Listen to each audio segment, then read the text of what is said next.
चलिए जी, good afternoon all of you. कैसे हो आप सब? बढ़िया। पिछली क्लास तक हमने क्या क्या कर लिया था? पिछली क्लास तक हमने कर लिया था परचेज कंसिडरेशन, हम पूरा कर चुके थे।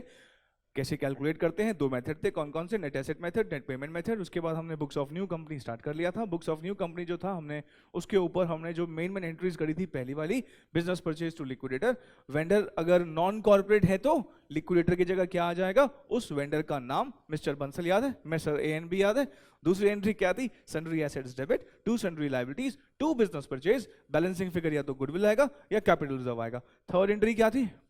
लिक्विडेटर डेबिट टू जो जो दिया है। और फोर्थ एंट्री क्या थी? फोर्थ एंट्री क्या थी? अगर हमने कोई लिक्विडेशन का खर्चा, कोई एक्विजिशन का खर्चा, अगर ये सब कुछ बियर किया है तो हम एक एंट्री कर रहे थे, goodwill account debit to bank account. फिर मैंने कहा था, हालांकि चौथा नंबर मैंने दिया था डिबेंचर वाली एंट्री को, याद है?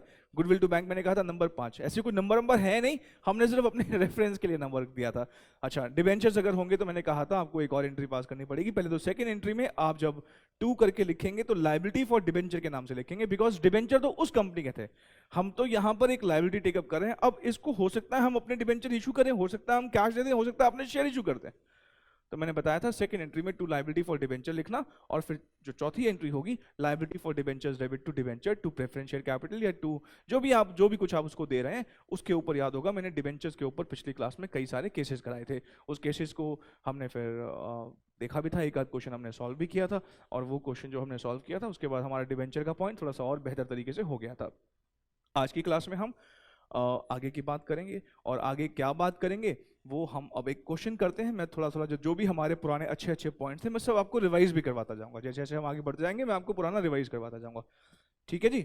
चलो, हम अब आज जो क्वेश्चन स्टार्ट करने वाले हैं वो क्वेश्चन स्टार्ट करने वाले हैं, क्वेश्चन नंबर है 28। जो मैं पहला क्वेश्चन आपको करवाऊंगा क्वेश्चन नंबर 28 से स्टार्ट करेंगे। पेज नंबर है 169। क्वेश्चन नंबर 28 है, पेज नंबर है 169। इस क्वेश्चन के अंदर बैलेंस शीट ना दो गिवन है, आपको देख रहे हो, दो बैलेंस शीट्स गिवन है। एक आनंद लिमिटेड कोई कंपनी है और एक भानु लिमिटेड कोई कंपनी है। आनंद लिमिटेड और भानु लिमिटेड। इस कंपनी की बैलेंस शीट में गुडविल भी है। बड़ी इंपॉर्टेंट बात, इसमें गुडविल दे रखी है। मैंने आपको याद बताया था, गुडविल के ऊपर मैंने आपको नोट भी लिखवाया था। क्या लिखवाया था नोट? गुडविल अगर बैलेंस शीट में हो तो वो फिगर रिलायबल नहीं है, उसको इग्नोर ही कर देना बेहतर है। क्योंकि जो भी गुडविल निकल के आएगी ना हमारी बैलेंसिंग फिगर सेकंड वाली एंट्री में, वो इस वाली गुडविल को इंक्लूड करके आएगी। और अगर यही गुडविल बाहर दे रखी होती तो वो बड़ी रिलायबल फिगर थी। वो वाली गुडविल अगर दे रखी हो तो उसका मतलब बैलेंसिंग फिगर नहीं आएगा। अगर मैं वही गुडविल लिख दूं तो मतलब वही वाली गुडविल बैलेंसिंग फिगर आएगी जो दे रखी है, जो गुडविल बैलेंस शीट के बाहर हो, तब की बात कर रहा हूं। उसके बाद हमने देखा कि यहाँ पे क्या लिखा हुआ है। कहता है कि दो कंपनीज ने अमेलगमेट करने का सोचा है और एक नई कंपनी बनाने का सोचा है, आनंद भानु लिमिटेड। ये कुछ इस तरीके से कह लो, एक आनंद मतलब A, Bhanu B, A plus B is equals to what? A B. यहां पर दो वेंडर हैं। यहां पर कितने वेंडर हैं? यहां पर दो वेंडर हैं, ए प्लस बी। आनंद को मैं ए बोल रहा हूं, भानु को बी बोल रहा हूं। दोनों मिलके क्या बना रहे हैं? आनंद भानु लिमिटेड। ये भी वेंडर, ये भी वेंडर, ये परचेजर। याद है आपको? और ये परचेजर जो है ये क्या देगा? पीसी देगा। किसको पीसी देगा? इन दोनों वेंडर्स को। ये परचेजर पीसी देगा दोनों के दोनों वेंडर्स को। याद है आपको? और पीसी निकालना कैसे है उसके लिए हमने, याद है, अलग से दो बहुत सारी क्वेश्चंस किए थे। दो क्लासेस, लगभग 2 या 3 क्लासेस हमने डिस्कस भी करी थी कि पीसी कैसे कंप्यूट होती है। पीसी कंप्यूट करने के कितने मेथड्स बताए थे? पीसी कंप्यूट करने के हमने 2 मेथड्स लिखे थे। 2 मेथड कौन कौन से थे भाई? कौन बताएगा? हाँ, 2 मेथड कौन कौन से थे? नेट एसेट मेथड और net payment method. Net asset method हमने कैसे निकाला था? एसेट्स माइनस लायबिलिटीज, पीसी आ गया था। पेमेंट मेथड हमने कहा था हम सारी पेमेंट्स का ही सम टोटल कर देंगे। पेमेंट किसको? जो मालिकों को करी है, ओनर्स को करी है, जो भी हमने ओनर्स को पे किया होगा उसका हम क्या कर देंगे? सम टोटल कर देंगे। वेरी गुड, बहुत बढ़िया। अब देखो आगे बढ़ो। कहता है ये जो आनंद भानु बनाई गई है ना, ये एक ऑथराइज कैपिटल 25 लाख की ऑथराइज कैपिटल से बनाई गई है। आनंद भानु जो बनाई गई है वो कैसे बनाई गई है? 25 लाख की ऑथराइज कैपिटल से बनाई गई है। अच्छा, 25 लाख की ऑथराइज कैपिटल से बनाने का क्या मतलब है? ये ध्यान रखना, इशू नहीं की है, this is the maximum capital. जब आपको ऑथराइज कैपिटल दिया हुआ हो और मान लो अगर बैलेंस शीट मांगेगा, तो मैंने आपको कहा था अगर ऑथराइज कैपिटल का जिक्र है तो आपको बैलेंस शीट में शो जरूर करना पड़ेगा, लेकिन वो हमारे टोटल का पार्ट नहीं बनेगा। वो हमारे टोटल का पार्ट नहीं बनेगा। चलो आगे बढ़ते हैं। आनंद लिमिटेड कहता है 6 shares of ₹10 each. Anand limited को कहता है हम ये कुछ दे रहे हैं, 6 शेयर देंगे 5 शेयर्स के बदले, और साथ में कहता है 10,000 का कैश देंगे। ये 6 शेयर देंगे 5 शेयर्स के बदले। इसका मतलब ये वाली पेमेंट तो किसको दे जा रही है, ये वाली पेमेंट ओनर्स को पे हो रही है। और मालिकों को दिया हुआ ही पेमेंट क्या होता है, मालिकों को ही दिया हुआ पेमेंट क्या होता है, पीसी। ये अगले पॉइंट में ना क्या लिखा है बात की बात है, लेकिन किसको पेमेंट हो रही है, डिबेंचर होल्डर्स को। ये पीसी का पार्ट नहीं होता। फिर कहता है भानु को हमने क्या दिया है, भानु को 1 शेयर दिया है 3 शेयर के बदले, और साथ में कहता है 5,000 रुपए का कैश दिया है। ये जो है ना ये पीसी है। ये फिर किसकी बात कर रहा है, ओनर्स की। ध्यान रखना यहाँ 2 वेंडर हैं, तो दोनों के मालिकों को जो देंगे ना वो पीसी है, दोनों के मालिकों को जो देंगे। अच्छा यहाँ पे अगर आप देखोगे ना, यहाँ पे सिर्फ एक ही शेयर कैपिटल है, प्रेफरेंस शेयर कैपिटल नहीं है। अगर एक ही शेयर कैपिटल हो तो हम मान के चलते हैं वो इक्विटी शेयर है। इक्विटी शेयर कैपिटल क्यों मानेंगे, प्रेफरेंस क्यों नहीं मांग सकते, क्योंकि बिना इक्विटी कैपिटल के ना कंपनी बनेगी ही नहीं। कंपनी आपको पता है ना, आपने पढ़ा होगा लॉ में कि एक मिनिमम पेड अप कैपिटल चाहिए होता है कंपनी फॉर्म करने के लिए। और वो पेड अप कैपिटल कौन से वाला चाहिए होता है, इक्विटी कैपिटल। क्यों इक्विटी कैपिटल, क्यों, क्योंकि उसी के पास वोटिंग राइट्स होते हैं। प्रेफरेंस वालों के पास कोई वोटिंग राइट नहीं होता है, जनरली नहीं होता है। सेकंड पार्ट में फिर से डिबेंचर्स की पेमेंट की बात कर रहा है, ये पीसी नहीं होगी। इसका मतलब मैं मालिकों की बात करूंगा, और मालिकों को क्या पेमेंट होना है वो दे दिया। जब मालिकों को जो पेमेंट होना है वो दे दे, तो कौन सा वाला मेथड लगा देते हैं हम, नेट पेमेंट मेथड। परफेक्ट। इसके बाद क्या कहता है, the company took over all the assets and liabilities. सारे एसेट लायबिलिटीज ले रही है, ठीक है जी। Show journal entries in the books of Anand Bhanu and prepare its opening balance sheet. Journal मांगी है और साथ में क्या मांगा है, ओपनिंग बैलेंस शीट मांगी है। देखो 100 बात की एक बात, वो जो मांगे, आपको परचेज कंसिडरेशन तो चाहिए ही चाहिए। क्यों, अगर न्यू कंपनी की बुक्स मांगेगा तो पहली एंट्री में पीसी चाहिए, सेकेंड एंट्री में भी पीसी चाहिए जब बिजनेस परचेज क्रेडिट करते हैं, और थर्ड एंट्री में भी पीसी चाहिए। सोचो इतनी इंपॉर्टेंट फिगर है, पहली 3 एंट्रीज में ये अमाउंट चाहिए होता है। तो हमें तो पहले वर्किंग नोट नंबर 1 बना के ना क्या निकाल देना चाहिए, वर्किंग नोट नंबर 1 बना के हमें निकाल देना चाहिए पहले परचेज कंसिडरेशन। पहले क्या निकाल देना चाहिए, purchase consideration. Calculation of purchase consideration, ठीक है। चलिए इसके बाद लिखिएगा payment to equity share holders of Anand Limited. पहले किसकी बात कर लेते हैं, payment to equity share holders of Anand Limited. क्या दे रहे हो इनके इक्विटी शेयर्स को, इनके इक्विटी शेयर होल्डर्स को हम एक तो इक्विटी शेयर्स दे रहे हैं। क्या चाहिए होता है, याद करो, पुरानी कंपनी के शेयर्स। देखना जी आनंद के शेयर होल्डर कितने हैं, 15 लाख रुपए की कैपिटल है, 10 रुपए से डिवाइड कर दो तो कितने की कैपिटल हुई, 1.5 लाख, 1.5 लाख। अच्छा उसके बाद किससे मल्टीप्लाई कर देते हैं, स्वैप रेशियो। स्वैप रेशियो हमारी क्या दे रखी है, 6 शेयर देने हैं, 6 शेयर देने हैं 5 के बदले। मैंने कहा था चेक करना कहीं फ्रैक्शन तो नहीं आ रहा, चेक करो जी कहीं फ्रैक्शन तो नहीं आ रहा। फ्रैक्शन आता है तो याद है ना, पीसी की डिस्कशन याद करो, फ्रैक्शन आता है तो जो फ्रैक्शनल पोर्शन है वो हम किस में सेटल कर देते हैं, परफेक्ट, कैश में सेटल। फिलहाल यहां बताओ कितना आएगा, ये कितना आ रहा है सर, 30, जल्दी बताओ ना कितना आ रहा है, 30,000, एक 180 आ रहा है। कौन कौन कह रहा है 180 आ रहा है, 180 आ रहा है सर, ठीक है। और किससे मल्टीप्लाई कर दूं, 10 से, बहुत ही बढ़िया। तो कितना आ जाएगा बताओ, ये कितना आ जाएगा। मैं ऐसा करता हूँ मेरी फिगर्स ना कहीं मिसमैच ना हो जाए, क्योंकि मैं ना बाहर कुछ और लिखूंगा। अभी फिलहाल मैं इसको इनर कॉलम मानते हुए 18 लाख बता रहे हो, हाँ सर 18 लाख है। और हम पता है क्या दे रहे हैं इनको, और हम दे रहे हैं इनको कैश। ये तो कैश तो सीधे सीधे बता ही दिया उसने, कितना कैश दे रहे हैं हम इनको, हम कैश दे रहे हैं 10,000 रुपए का। इसका मतलब ये हुआ, इसका मतलब ये हुआ कि जो हम टोटल पीसी दे रहे हैं, टोटल पीसी दे रहे हैं आनंद लिमिटेड को, वो कितने की दे रहे हैं, 18,10,000 रुपए की।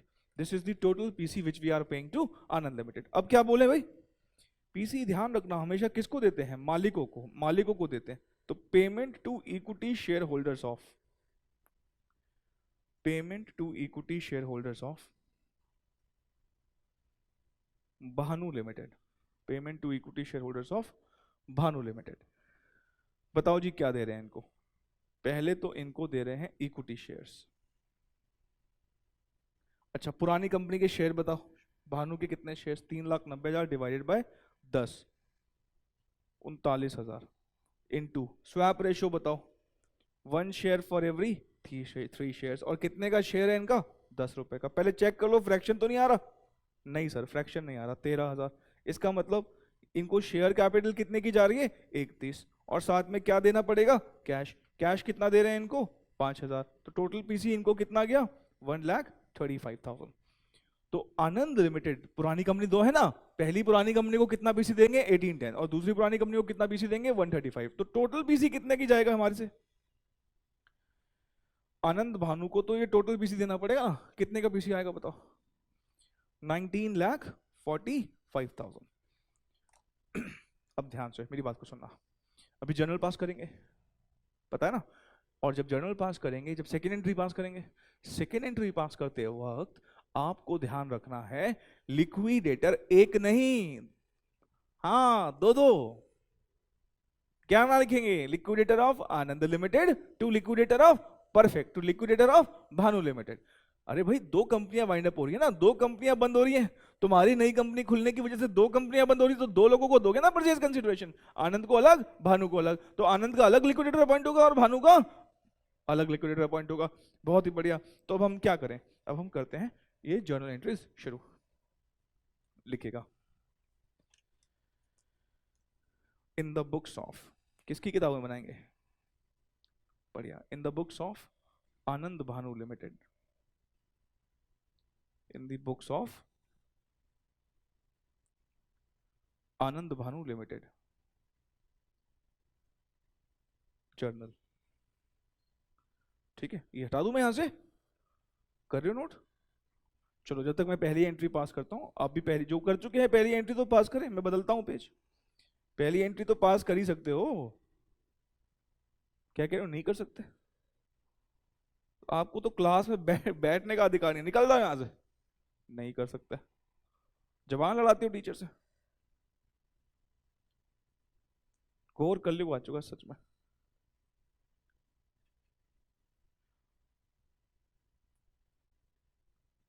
बेटा आप ज्यादा ना बोल मत, ठीक है ना, मैं बाहर सही में बाहर निकाल दूंगा। हाँ कितना, चलो बदल दूं पेज अब, ये लो, हाँ कितना आएगा, 1810। अच्छा ये कितना आएगा, हाँ 135। टोटल कितना हुआ, 1945। नरेशन क्या लिखे, being business purchased, being business purchased. चलो जी खत्म हो गई बात। अब हम बात करेंगे किसकी, सेकेंड एंट्री। अब बड़े ध्यान से ध्यान रखना, दोनों कंपनीज के एसेट्स मेरी किताबों में आएंगे, दोनों कंपनीज की लायबिलिटीज मेरी किताबों में आएगी। मैं जब सेकेंड एंट्री पास करता हूं, बहुत बड़े ध्यान से, मैं पुरानी कंपनी वेंडर कंपनी के एसेट्स और उसकी एक्सटर्नल लायबिलिटीज, मालिकों का कुछ नहीं आता, बिकॉज मालिकों के पैसों के बदले तो हम क्या दे रहे हैं, पीसी, ठीक है ना। तो उसके एसेट्स आएंगे और उसकी लायबिलिटीज आएंगी। कौन सी वैल्यूज पर आती हैं, अगर तो फेयर वैल्यूज दे रखी है तो फेयर वैल्यूज पर, नहीं दे रखी है तो परफेक्ट बुक वैल्यूज पर। बहुत बढ़िया। दूसरी एंट्री, मैंने कहा था गुडविल को इग्नोर कर देना, क्यों, ऑटोमेटिकली इंपैक्ट आएगा उसका। पहला एसेट है free hold property,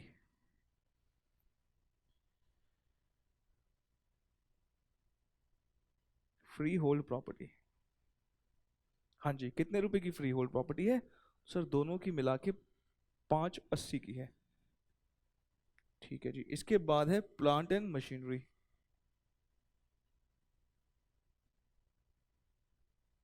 plant and machinery दोनों की मिला के कितने की है, प्लांट एंड मशीनरी 350 और 1,00,000, 450। प्लांट एंड मशीनरी के बाद है स्टॉक, स्टॉक टोटल करके बताना कितना, 8,00,000 कह रहे हो, 44,000 भी आगे, 44, ठीक है। स्टॉक के बाद क्या है, डेटर, डेटर्स कितने के हैं, 258,595, बताना जरा कितना आएगा, 353,500। सही बता रहे हो ना फिगर, देख लो भी, बहुत सारे बच्चे इसी के बेसिस पे लिखेंगे, सही है, ठीक है। बैंक सर, अच्छा, दूसरे वाले का बैंक अगले पेज पे है, हेलो, पेज पलट के जरूर देखना, कहीं जो बैंक है ही नहीं। इसका बैंक है 337,500, टोटल बताओ कितना कह रहे हो, 473,500, ठीक है। एक लाइन छोड़ना, किसके लिए छोड़ोगे, बढ़िया, गुडविल के लिए। और लाइबिलिटीज लिखना शुरू करो। लाइबिलिटीज में हमारे पास है डिबेंचर, और डिबेंचर के लिए क्या लिखते थे हम? बोलते क्यों नहीं? डिबेंचर के लिए क्या लिखते थे हम? Liability for debentures. ये डिबेंचर का पॉइंट इस क्वेश्चन का एक अच्छा पॉइंट है, इसलिए इसको अभी हम डिटेल में डिस्कस करने ही वाले हैं। बल्कि इस पे तो वर्किंग नोट बनाना पड़ जाएगा अपने को, तो आप ऐसा करो, वर्किंग नोट नंबर 2 लगा के छोड़ दो। अभी मैं इस पर बात करता हूँ, पहले बाकी की फिगर्स लिख लेते हैं, ठीक है ना? ठीक है। दूसरा क्या है हमारे पास? डिबेंचर के बाद है सन्ड्री क्रेडिटर्स। सन्ड्री क्रेडिटर्स का टोटल मारो। कितना?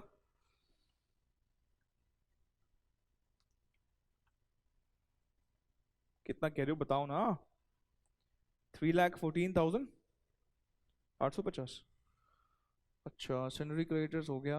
बैंक ओवरड्राफ्ट दूसरे वाले का है, सिर्फ दोनों की लायबिलिटीज आएंगे ना हमारे पास, तो दोनों की लायबिलिटीज आएंगी, तो बैंक ओवरड्राफ्ट भी तो आएगा। कितने का बैंक ओवरड्राफ्ट आएगा? 6,000 रुपए का, सिर्फ एक ही का बैंक ओवरड्राफ्ट है। और फिर क्या लिख देते हैं हम? To business purchase. कितने का बिजनेस परचेज लिखेंगे हम? 19,45,000। चलो, ये हमने कर लिया सारा, बिजनेस परचेज तक हो गया। अब हम बढ़ेंगे आगे, और अभी फिलहाल हमें पहले ये डिवेंचर का पॉइंट लिखना है, तब हमारी गुडविल या सीआर जो भी बैलेंसिंग फिगर आएगा आ जाएगा, देख लेंगे।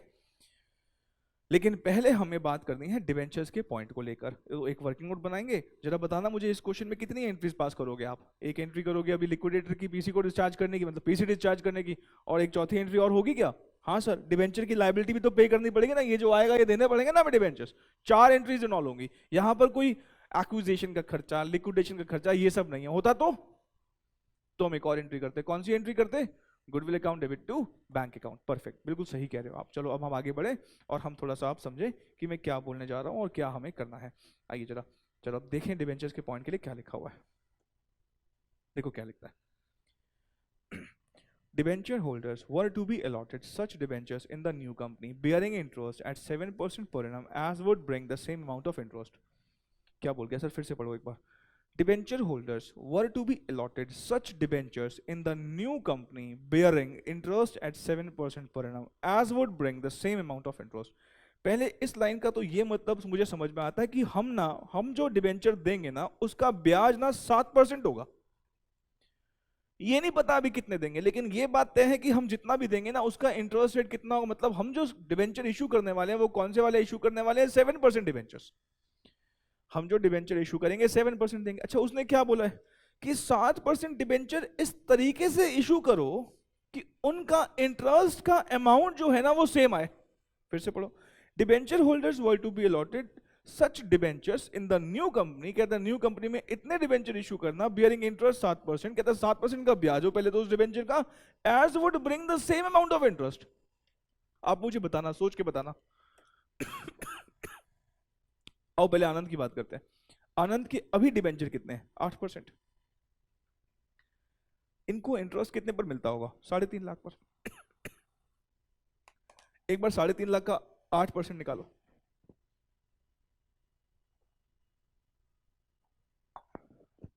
कितना बता रहे? 28,000। ठीक है, मान लो मैं इसको 3.5 लाख के ही डिबेंचर देता हूं, तो हमारा तो डिबेंचर का रेट क्या होगा? 7%। क्या सेम इंटरेस्ट आ सकता है? नहीं आ सकता सर।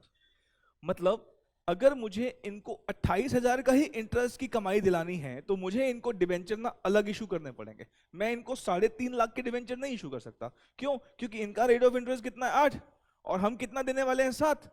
तो अगर हम 7 देंगे तो बहुत ऑब्वियस ही बात है कि हम क्योंकि कम इंटरेस्ट दे रहे, तो अगर मैं सेम डिबेंचर इशू करूंगा तो उनका रेट ऑफ इंटरेस्ट क्योंकि कम है, इंटरेस्ट अमाउंट कम हो जाएगा।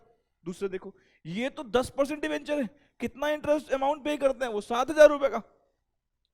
और मैं अगर 70,000 के डिबेंचर 7% इशू करता हूं, तो उनका इंटरेस्ट तो कितना हो जाएगा? 4,900 7% के हिसाब से। मतलब नहीं करना है। कहता है ऐसे डिबेंचर इशू करो, डिबेंचर इस तरीके से इशू करो कि उनकी इंटरेस्ट इनकम जो है ना वो अफेक्ट ना हो, जो उनकी इंटरेस्ट की कमाई है ना वो चेंज ना हो।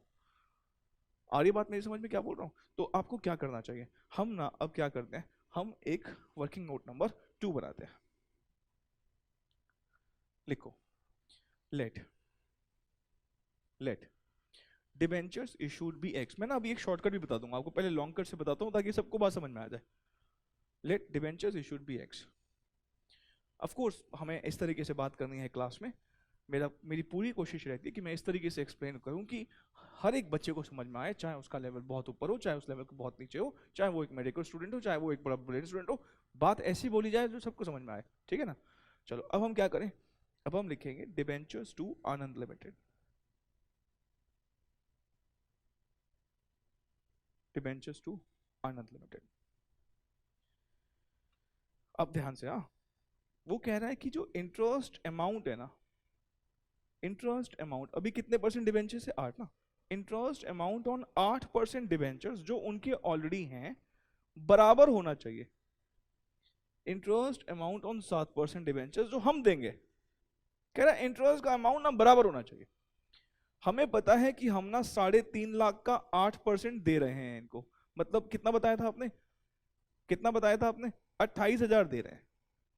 हमको ये तो पता है कि हम 7% का ब्याज देंगे, लेकिन हमें ये नहीं पता कि डिबेंचर कितने इशू करूं, मुझे ये नहीं पता कि डिबेंचर कितने इशू करूं, तो मैं क्या मान लिया था इसको, x, ऐसे तो होना चाहिए ना।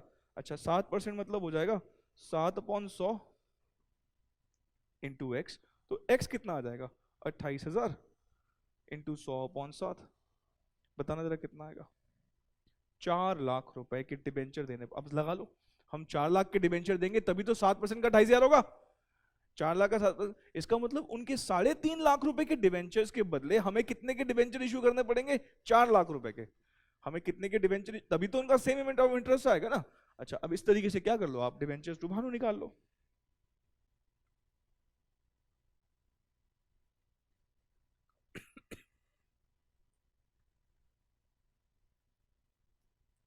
डिबेंचर्स टू भानु लिमिटेड निकाल लो।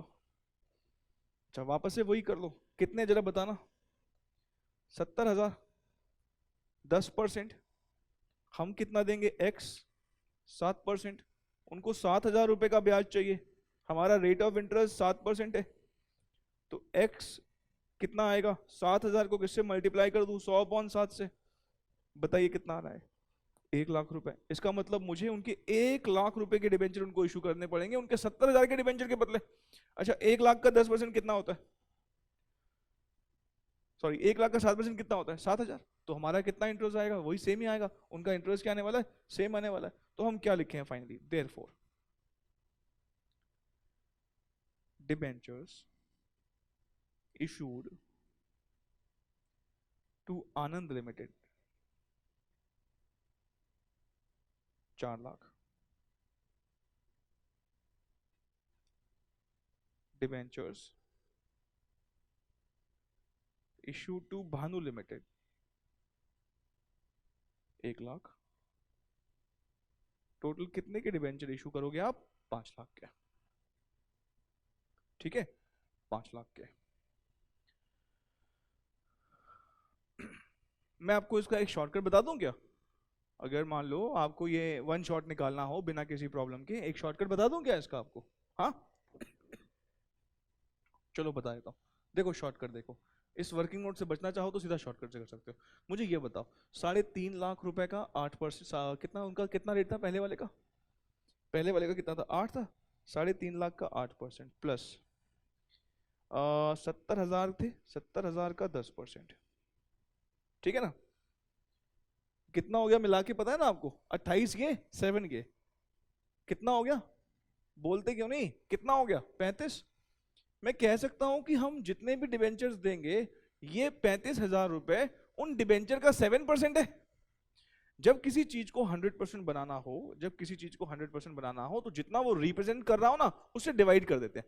ये 35,000 क्या है, इंटरेस्ट, ये उन डिबेंचर्स का जो हमें इशू करने हैं उनका कितना परसेंट है, 7%। तो मैं अगर इसको 7% से डिवाइड कर दूंगा तो ये ऑटोमेटिकली किसमें कन्वर्ट हो जाएगा, 100%, मतलब कि नंबर ऑफ डिबेंचर्स में। आप जरा देखो ये 35,000 क्या है, ये 35,000 है आई मतलब इंटरेस्ट का अमाउंट, और ये 7% क्या है, रेट ऑफ इंटरेस्ट। तो आप जरा ध्यान से सोचना, 2 मिनट के सामने देखो, बड़ा कॉमन सेंस वाली बात है। मुझे जरा बताओ इंटरेस्ट अमाउंट कैसे निकलता है, मुझे बताओगे इंटरेस्ट अमाउंट कैसे निकलता है। सर हम डिबेंचर्स का अमाउंट लेते हैं और मल्टीप्लाई कर देते हैं, किससे मल्टीप्लाई कर देते हैं, किससे मल्टीप्लाई कर देते हैं, रेट से। डिबेंचर्स को रेट से मल्टीप्लाई कर देते हैं, इसका मतलब 3 में से 2 चीजें पता होनी चाहिए। तो डिबेंचर निकालने के लिए क्या करोगे, सर डिबेंचर निकालने के लिए क्या करना चाहिए, इंटरेस्ट का जो अमाउंट है उसको किससे डिवाइड कर देना चाहिए? रेट से। वही तो मैं कह रहा हूं, इंटरेस्ट के अमाउंट को किससे डिवाइड कर देना चाहिए? रेट से। तो सीधे निकल आएगा। तो आप चाहो तो ये सब ड्रामा जो हमने किया है ये सब नहीं करें तो बढ़िया है, नहीं करोगे चलेगा। आप बस ब्रैकेट में जो हमने लिखा है ना पीछे डिवेंचर की लायबिलिटी, उसके ब्रैकेट में ये कैलकुलेशन करके लिख देना। आपको पूरा करने की जरूरत ही नहीं है, इन केस अगर चाहो तो बचना। सर आपने फिर ये बताया क्यों? देखो मुझे ना सबको साथ लेके चलना है सबको साथ लेके चलना है। मैं ऐसा नहीं कर सकता कि क्योंकि ना बहुत सारे ब्राइट स्टूडेंट्स जो सो कॉल्ड ब्राइट स्टूडेंट्स है ना, वो इस कैलकुलेशन को सर क्यों कर रहे हो सर, हमें पता है सर, फटाफट फटाफट करो। लेकिन भाई मैं तुम्हारे लिए थोड़ी हूँ, मेरे को तो सभी को पढ़ाना है ठीक से। मैं जानता हूँ एज अ स्टूडेंट, भले ही मैंने CA, CWA सब कर लिया, लेकिन मैं एज अ स्टूडेंट बहुत ज़्यादा, मेरा कोई बहुत ज़्यादा IQ नहीं था। जानते हो मैं कोने में बैठा हुआ कहीं पर पढ़ता था क्लास। जब मैंने ज़्यादा क्लासेस ली नहीं, वैसे मैं ज़्यादातर सेल्फ स्टडी पर ही मैं डिपेंडेंट रहा। मैंने ज़्यादा कोचिंग्स नहीं ली, पर जितनी भी कोचिंग्स ली ना, मैं आराम से बैठता था और मेरे ना ज़्यादा कोई सवाल होते थे। क्यों? मुझे क्लास में जितना समझ में आया ठीक है, मैं घर जाके मेरी ट्यूबलाइट ऑन होती थी घर जाके मैंने भले ही मैंने CS वगैरह सब कर लिया हो, लेकिन घर जाके मेरे दिमाग में अच्छा इसको ऐसे करना, मतलब मेरे को घर जाके, क्योंकि टीचर ने जितना बताया वो थोड़ा सा शायद ऊपर के लेवल से बताया जो मुझे समझ नहीं आया। तो मैं जब क्लास में कभी भी कुछ एक्सप्लेन करता हूँ ना, मेरे दिमाग में हमेशा एक ही बात रहती है कि मैं अगर सामने बैठा हूँ तो क्या मुझे ये फर्स्ट शॉट समझ में आ जाएगा? अगर जवाब आता है हाँ, तो ही मैं आगे बढ़ने की कोशिश करता हूँ। इसका मतलब मैं आपको जब समझाता हूँ तो मैं अपने आप को आपके सामने रखता हूँ। मैं मतलब स्टूडेंट के लेवल पे जाके सोचने की कोशिश करता हूँ कि मैं अगर सामने होता तो मुझे समझ आता। तो इसलिए सबको साथ लेके चलना है, सबको साथ लेके। तभी मैंने ये सब बताया और ये सब बताया और उसके बाद शॉर्टकट बता दिया। शॉर्टकट लगाना तो ये लगा के खत्म करो, कोई दिक्कत नहीं है। पर नोटिंग कर लिया आप लोगों ने? हेलो, कर ली है नोटिंग? चलो ठीक है। हमारे पास कितने के डिबेंचर करने हैं? सीधी सीधी बात बताओ। 5 लाख रुपए के। हमें डिबेंचर्स कितने इशू करने हैं? 5 लाख रुपीज के। तो ये अमाउंट 5 लाख में यहाँ भी लिख देता हूँ। ये और करके लिखा है, आप ऐसे भी करना चाहें तो कर सकते हैं। यहाँ पर लिखेंगे हम 5 लाख। सब हो गया, सारी लाइब्रेरीज हो गई। अब बताओ गुडविल आ रहा है कि सीआर आ रही है? क्या आ रहा है? गुडविल की सीआर? गुडविल, गुडविल पक्का? पक्का sir, goodwill. Balancing figure debit कितना? 64,850 64,850। ठीक है sir, 64,850 perfect. Being assets and liabilities taken over.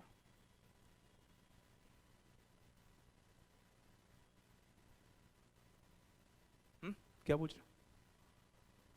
अरे आपने पहले ही पूछ लिया मैं बताने वाला था, आपने पहले पूछ लिया। अरे बच्चे का बहुत एक अच्छा सवाल आया, हालांकि ये नहीं भी पूछते तो मैं खुद बता देता आपको। बहुत बढ़िया सवाल है इनका एक। सर आप अब एक बात ऑब्जर्व करो, आप कह रहे थे कि गुडविल अगर इग्नोर करोगे तो वो इंक्लूड हो के आएगी। पर एग्जिस्टिंग गुडविल ही कितने के रुपए की है? 2 लाख रुपए की। ये गुडविल तो कितने की आई है? 64,800 कहाँ? 64,850 में 2 लाख कैसे इंक्लूड हो सकते हैं? सीधी बात भाई, 64 आपने कहा था कि सर जो एग्जिस्टिंग गुडविल है ना वो इंक्लूड होके आती है। मतलब सुनो, अब मैं जो करूंगा ना, आप मत करना, पेन का कलर चेंज कर रहा हूं, इसलिए अब जो मैं करूंगा वो गलत भी हो सकता है। तो इसलिए अब आपने लिख लिया, ठीक यही है, ठीक यही है। मैं अब जो करने वाला हूँ सिर्फ आपको समझाने के लिए करने वाला हूँ, ध्यान से देखिएगा। एक बार इस बच्चे ने बोला कि सर अगर आप यहाँ पर गुडविल लिखते तो गुडविल कितने की आती? मैंने कहा बिल्कुल ठीक बात कर रहे हो। अगर ये गुडविल 2 लाख की लिखते तो फिर यहाँ गुडविल थोड़ी बैलेंसिंग फिगर आती। जरा बताना फिर क्या आता? अगर मान लो हमने ये गुडविल लिखी होती तो फिर ये बैलेंसिंग फिगर आती ही नहीं, फिर तो सीआर आता बैलेंसिंग फिगर। बताना कितना सीआर आता? कितना बता रहे हो? ये सब कोई और नहीं करेगा, ठीक है ना, सिर्फ मैं कर रहा हूं। हाँ कितना आएगा? 135 135 कितना? 15 अरे 150 बोल रहा हूं, ठीक है 150, ठीक है 135 150। अब आप देखें जरा, गुडविल आई, सीआर आया। आगे जाके मैं ये बात कई बार बोलूंगा कि इस चैप्टर में और एक आध चैप्टर और आगे पढ़ेंगे, गुडविल और सीआर आपस में दुश्मन हैं, एक ही दिखता है। जब मैं कोई बिजनेस को परचेज करता हूं ना, तो ऐसा नहीं हो सकता कि मुझे नुकसान भी हो रहा फायदा। मैं ये थोड़ी बोलूंगा दुनिया को मैंने ज्यादा पैसे और कम पैसे दोनों दिए। अरे एक बात सोचो, गुडविल मतलब आपने जितने एसेट्स टेक ओवर किए उससे थोड़े ज्यादा पैसे दिए, और सीआर मतलब आपने जितने एसेट्स टेक ओवर किए उससे थोड़े कम दिए हैं। आप कैसे कह सकते हो कि मुझे एक ही डील में फायदा भी हुआ और नुकसान भी हुआ है? ऐसा तो हो नहीं सकता। इसका मतलब या तो फायदा होगा या नुकसान होगा।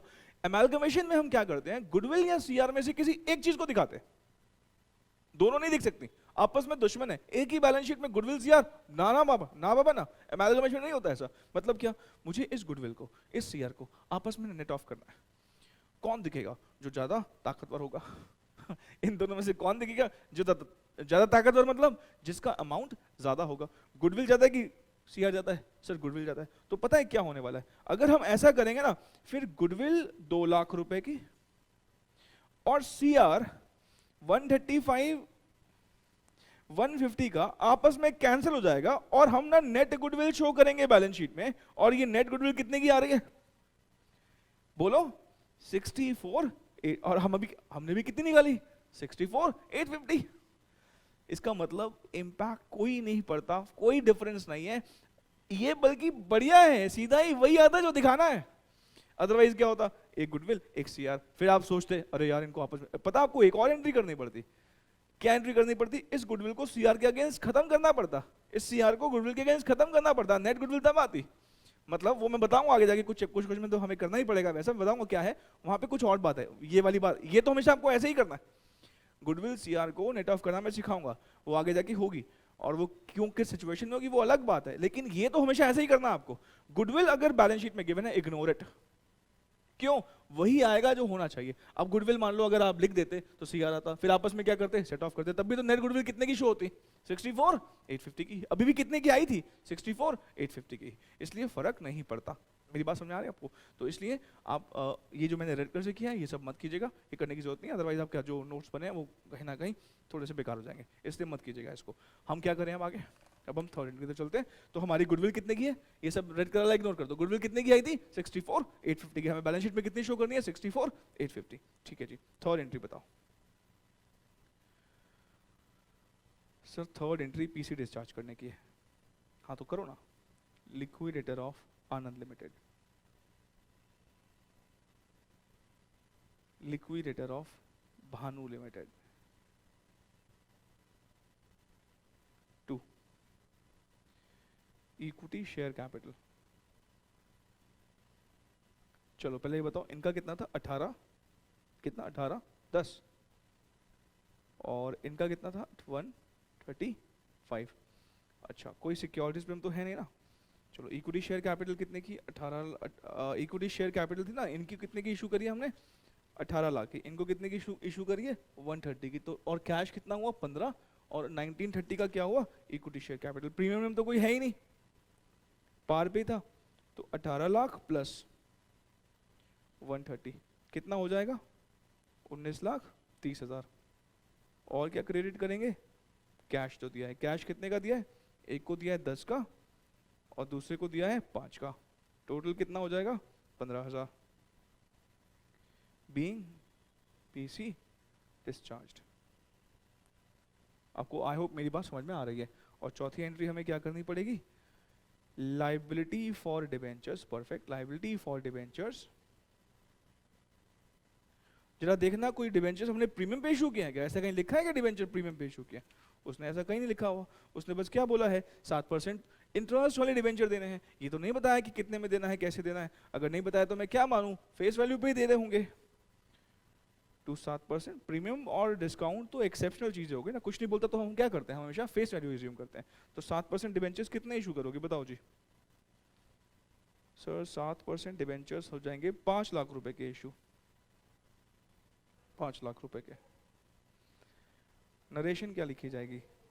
Being debentures issued. Being debentures issued. Journal का तो भाई काम खत्म हो गया, जर्नल का तो काम खत्म हो गया। अब हमें क्या बनानी है? Balance sheet. अब बैलेंस शीट बनाते वक्त वापस से पुरानी बातें याद करो। जो क्वेश्चन में बैलेंस शीट गिवन है, जो क्वेश्चन में बैलेंस शीट गिवन है वो किसकी गिवन है? आनंद की अलग, भानु की अलग। और मुझे किसकी बैलेंस शीट बनानी है? आनंद भानु लिमिटेड की। ये आनंद भानु लिमिटेड की बैलेंस शीट नहीं है, इसलिए वापस से मैं कर रहा हूं, आप मत कीजिएगा, ये बेकार है मेरे लिए बैलेंस शीट बनाते वक्त। इसका तो मुझे कुछ भी नहीं करना है। तो मुझे सिर्फ किस पर फोकस करना है? मुझे फोकस अगर करना है तो सिर्फ किस पर फोकस करना है? हमारी जर्नल पर। इसकी मदद से जो बन सकता है बना डालो। बात समझ में आ रही है? तो आपको क्या करना पड़ेगा, और वही तो आपको तो काफ़ी बातें तो पता ही है। बिजनेस परचेज का अकाउंट क्लोज, लिक्विडेटर का अकाउंट क्लोज, यहाँ क्लोज, ये डेबिट, ये क्रेडिट, खत्म। ये डेबिट, ये क्रेडिट, नीचे डेबिट, खत्म। और क्या खत्म हो रहा है? लाइबिलिटी फॉर डिवेंचर, यहाँ पे क्रेडिट किया है, यहाँ डेबिट किया है, वो खत्म। इसका मतलब आपको सिर्फ जर्नल की मदद से ही बैलेंस शीट बनानी है। मैच ना करे तो किसको पकड़ना है? जर्नल को। याद है मैंने ऐसी कुछ बातें बोली थी? ठीक है। और हम बना रहे हैं अब क्या? Balance sheet. आइए मेरे साथ बैलेंस शीट बनाएं। लिखिएगा, Anand Bhanu limited.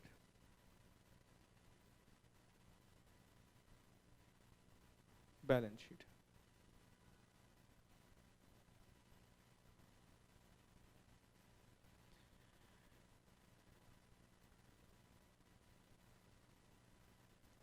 Equity and liabilities.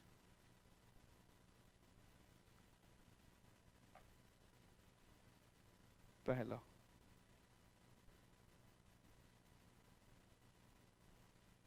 Share holder funds.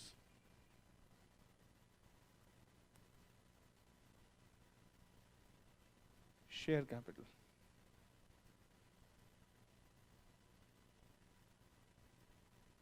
Authorised share capital.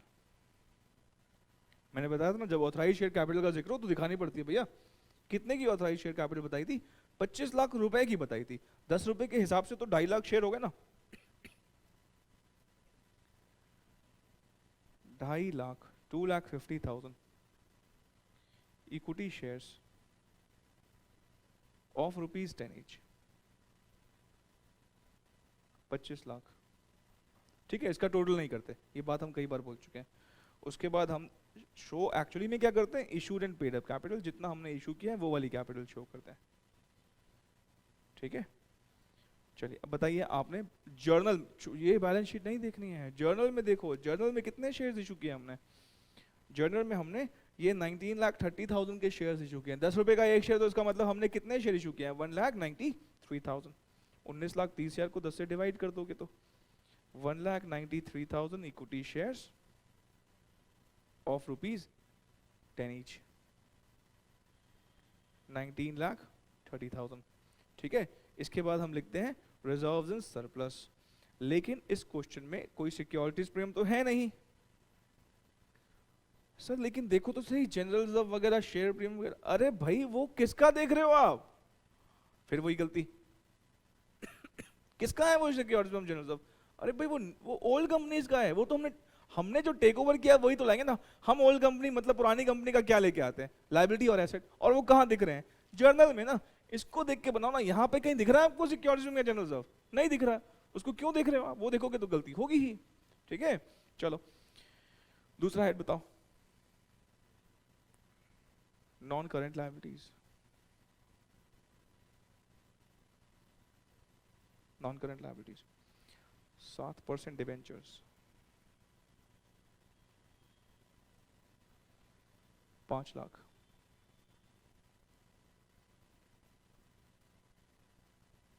Current liabilities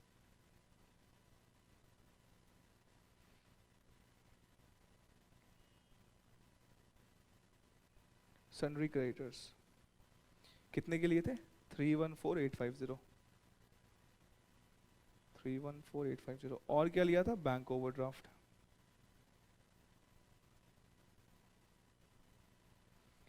bank overdraft कितने का था? 6,000। ठीक है, टोटल हम बैलेंस शीट टैली हो जाएगी तब लिखेंगे। उसके बाद क्या लिखते हैं? एसेट्स। भाई पहले लिख दोगे तो फिर तो स्कोप खत्म कर दिया ना, टैली कराने का तुम्हें मौका ही नहीं मिलेगा। बाई चांस ना मैच हुई तो, इसलिए हम पहले अपने आप को एश्योर करते हैं मैच हो रही है कि नहीं हो रही है।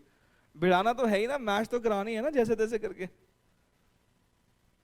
फ्री होल्ड प्रॉपर्टी सर, उसकी टेंशन मत लो आप, बचपन से एक्सपर्ट है, हम वही तो करते आए। Free hold property, free hold property. बेटा बचपन की बात है ना, अलग थी। बचपन में आप ऐसे बोल दिया करते थे कि हम सस्पेंस में डाल देंगे, यहाँ डाल देंगे, वहाँ डाल देंगे। अब ऐसी बचकानी बातें तो हो नहीं पाएंगे यहाँ पर। सस्पेंस अकाउंट ना, फिर मार्क्स भी सस्पेंस में रह जाएंगे आपके। ठीक है, 4.5 लाख। और आएगी गुडविल, गुडविल कितने की आएगी? 64,850 की। ठीक है, उसके बाद दूसरा हमारा हेड कौन सा होगा? Current assets. करंट एसेट्स देखो कौन कौन से टेक ओवर किए हैं sir? Current assets take over किए हैं stock, debtors and bank. 3 asset take over किए हैं, स्टॉक, डेटर्स और बैंक। स्टॉक कितना है? स्टॉक है 8,44,000। डेटर्स कितने के हैं? 353,500। और कैश हमारा था 473,500 का, हमने टेक ओवर किया था, ये टेक ओवर किया था, लेकिन हमें ना कुछ पेमेंट करना पड़ गया था पीसी में। कितने का? 15,000। तो हमारे पास तो कैश कम हो गया होगा ना पेमेंट से। कितना बचा बताओ? 4 कितना? 58,500। 500 टोटल करके देखो मैच हो रहा है क्या? देखना टोटल मैच हो रहा है क्या? कर गया मैच? चलो बधाई हो। पापा को बताना घर पे आपको चॉकलेट लाएंगे पापा। कितना आएगा? 27,50,850। 27,50,850। ठीक है, हो गया ये क्वेश्चन। ये खत्म कर दिया हमने, और इससे हमारी प्रैक्टिस और बढ़ेगी। हम अभी एक मिशन पर हैं। किस मिशन पर? कि नई कंपनी की किताबें जो हैं हमें उसमें एक्सपर्टीज हासिल, जैसे पीसी में हमने एक्सपर्टीज हासिल किया ना, न्यू कंपनी के बुक्स। ये 2 करने के बाद ना, ये 2 चीजें करने के बाद आप समझो आपकी 80% श्योरिटी हो गई। 80% चांसेस हैं कि एग्जाम में इन दोनों में से किसी एक कॉन्सेप्ट पर क्वेश्चन आएगा। लगभग 80%, 70 to 80% इसी के चांसेस है। फिर उसके बाद ओल्ड कंपनी की बुक्स इजी इतनी है कि आप छोड़ नहीं पाओगे। हालांकि वो भी पूछ चुका है आप 1-2 बार, 2 बार पूछ चुका है ओल्ड कंपनी की बुक्स भी, लेकिन वो इजी इतना है कि आप छोड़ नहीं पाओगे। न्यू कंपनी की बुक्स में ये है ना, आपकी वैरायटी थोड़ी सी आ जाती है। अभी इसलिए अभी हमारी पता है अभी जर्नल एंट्रीज पेंडिंग है। अभी हमने कितनी बस डिस्कस करी है? अभी हमने 5 डिस्कस करी है। 3 तो आपको पता ही है, बिजनेस ड्यू करने की, एसेट्स को टेक ओवर करने की, पीसी डिस्चार्ज करने की, डिबेंचर्स की लाइब्रेरी डिस्चार्ज करने की, और एक्विजिशन या लिक्विडेशन के खर्चे को पे करने की। ठीक है, चलो अगला क्वेश्चन जो हम करेंगे अब वो है 29। नेक्स्ट क्वेश्चन ये 29 नंबर हम क्वेश्चन करेंगे। ये क्वेश्चन मुझे पढ़ के बताओ कि मेथड कौन सा लगाओगे। इस क्वेश्चन को पढ़ के बताओ कि मेथड कौन सा लगेगा, कौन से मेथड को लगाओगे आप।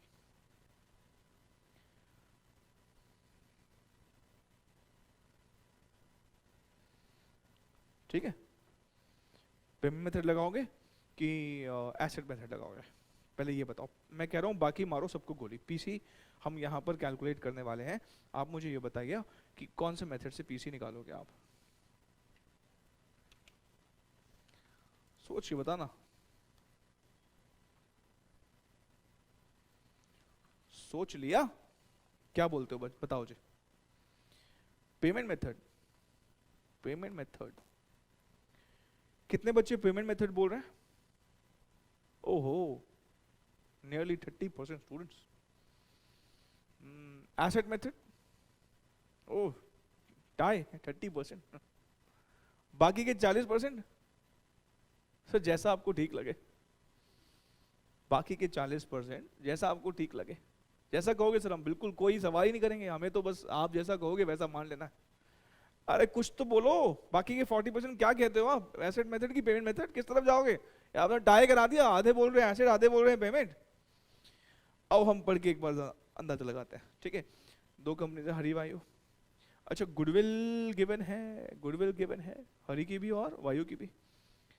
गुडविल बैलेंस शीट में अगर दी हो तो वो इग्नोर करने वाली होती है। परफेक्ट, अब समझ गए आप। हाँ, building, machinery, stock, debtors, cash at bank, equity, preference 10%, बहुत कुछ है। अच्छा रिटायरमेंट ग्रेचुटी फंड, नाम से लग रहा है ये किसी की ग्रेचुटी, किसी की रिटायरमेंट की ग्रेचुटी का पैसा है। लाइबिलिटी लगता है कि रिजर्व लगता है? सर किसी के बुढ़ापे का सहारा है, रिटायरमेंट का सहारा। सर ये लाइबिलिटी ही है, बिल्कुल लाइबिलिटी ही है, ये रिजर्व थोड़ी हो सकता है। यार एम्प्लॉय का पैसा है भाई, एम्प्लॉय के पैसे पे बिल्कुल नजर नहीं करनी। ठीक है, अच्छा हरी लिमिटेड एब्जॉर्ब्स वायु लिमिटेड, हरी लिमिटेड एब्जॉर्ब्स वायु, तो हमें लिखना पड़ेगा हरी कौन? परचेजर। वायु कौन? वेंडर। ठीक है, 10% preference shareholders are to be paid at 10% premium कह रहा है कि हमें प्रेफरेंस शेयर होल्डर्स को 10% ज्यादा पे करना है bye issue of 9% preference shares of Hari limited. याद है वो डिबेंचर वाले केसेस से रिलेटेड है ना ये बात। हमें देना भले ही 10% ज्यादा है बट प्रीमियम नहीं आएगा। प्रीमियम कब आएगा? जब हम अपने प्रेफरेंस शेयर प्रीमियम पे इशू करें। यहाँ बोल रहा है bye issue of preference share, ये थोड़ी बोला प्रीमियम पे इशू करना है। तो हमारे लिए प्रेफरेंस शेयर किस पे इशू होंगे? पार पर ही। बाकी हम अभी करेंगे तो बात फिर से करेंगे। गुडविल ऑफ वायु, कहता है गुडविल ऑफ वायु। अरे क्या बात, ये तो इसने बिल्कुल बस क्या बोले, मजा ही आ गया ये लाइन लिखते ही। क्या मतलब है इसका?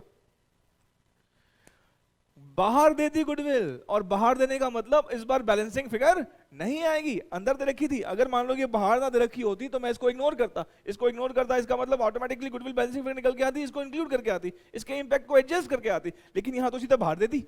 अब बाहर देने का मतलब हमें अब कोई भी गुडविल, जो भी गुडविल रखी है सब इग्नोर मार दो, और इस गुडविल को अगर लिखोगे सेकंड एंट्री में तो आपकी बैलेंस जो सेकंड एंट्री है वो क्या होगी? वो टैली होगी। Perfect. Buildings 1.5 lakh, machinery 160, stock to be taken over at 10% less value. ठीक है, कहता है reserve on bad and doubtful debts to be created at the rate of 7.5%। कर लेंगे, कोई दिक्कत नहीं है। Equity share holders of Vayu Limited will be issued equity shares at 5% premium. 2 minute के सामने देखो प्लीज। कहता है कि equity share holder of Vayu limited, मतलब कह रहा है हम वायु लिमिटेड के शेयर होल्डर्स को equity shares will be issued equity shares. कहता है हम उनको इक्विटी शेयर इशू करेंगे। कितने परसेंट प्रीमियम पे? 5%। अब जरा सोच के बताओ, अभी हरी का जो फेस वैल्यू है वो कितने रुपए है? 10 रुपए। ये कह रहे हैं कि हम अपना शेयर ना 5% प्रीमियम पे इशू करेंगे। कौन इशू करेगा? इशू कौन करता है? पुरानी कंपनी। पुरानी कंपनी को इशू करेगी, उसको तो बिजनेस, उसने तो बिजनेस बेचा है, उसको तो मिलना चाहिए। इसका मतलब इशू कौन करेगा? हमेशा न्यू कंपनी। 5% प्रीमियम पे इशू करने के लिए बोल रहा है। 10 रुपए का शेयर है उनका, 5% प्रीमियम होता है 50 पैसे। 10 रुपए का 5% 50 पैसे। इसका मतलब ये हुआ 10.5 रुपए का शेयर प्राइस है। किसका? 10 रुपए का 10.5 रुपए का शेयर प्राइस है। किसका? हरी लिमिटेड का। फिर से आओ, कहता है equity share holders of Vayu limited.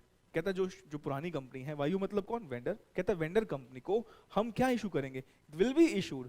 कहता है हरी लिमिटेड ने एब्जॉर्ब किया है इन टर्म्स पर। इसका मतलब हरी लिमिटेड क्या इशू करेगी? इक्विटी शेयर इशू करेगी। कितने परसेंट प्रीमियम पर? 5% प्रीमियम पर।